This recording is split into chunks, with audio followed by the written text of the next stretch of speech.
The Nuke run. A staple move of any nuclear option match. The words probably evoke an image of a revoker strapped with nothing but a pair of 250 kiloton bombs gunning full speed towards the enemy airbase, followed by frustration, as the immense heat from the afterburner attracts every single IR SAM in your path. Hint, you don't have enough flares.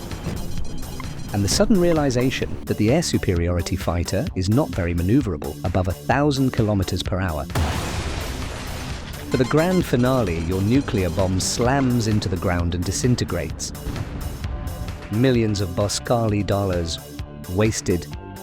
Perhaps a different approach is required. We're taking the revoker, half fuel load, full nuke load. But we're using the 1.5 kiloton tactical yield parachute-assisted nukes. We start all the way down at Sandrift. This is going to be a rather long trip. We're going straight ahead, and we'll try to avoid trouble along the way. The handful of AA missiles we have can be handy to deter air threats. Even if it misses, the scythe will force any incoming aircraft to stop going after you and dive into a notching position. At the same time, an IR launcher fires on me within less than a kilometer. Because of my low throttle state, my flare dump saves me, though just barely. Some pilots may be surprised to hear that the revoker can be flown slowly. Keeping your throttle low means you won't glow like the sun and will have much better control over your flight. Sometimes missiles can be tricked into flying into the ground. Other times we can break line of sight with terrain. These seemingly flat lands around Maris are actually covered with hills and valleys that can conceal a fighter jet. This is so-called nap of the earth flying.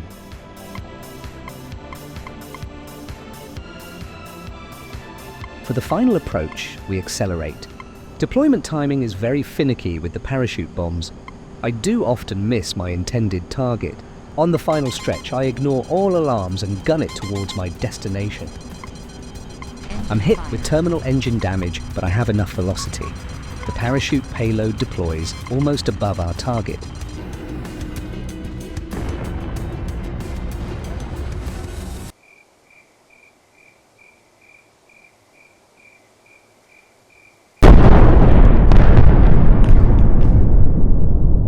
Success.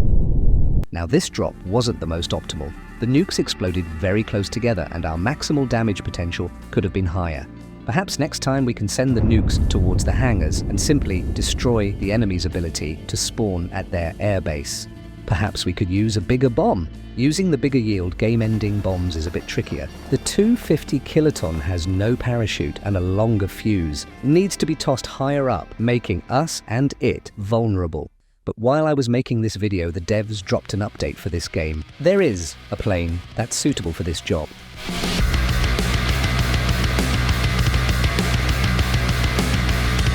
With the newly reworked radar mechanics, stealth capabilities have also been updated.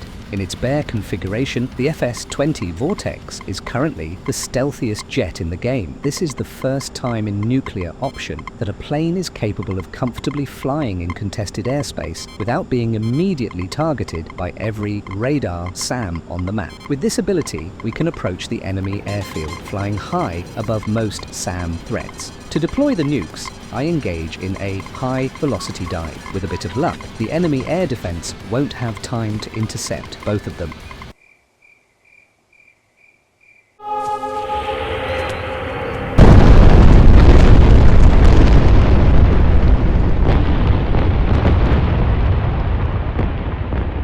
If anyone was still alive here, they would be really upset. Now, radars and stealth are a complex topic, one that I would like to cover in detail sometime in the future. As a final disclaimer, please note that all nuke runs in this video were performed by trained professionals. In a real-world scenario, it is highly advised to eliminate enemy air defenses first, before attempting a nuke run by yourself.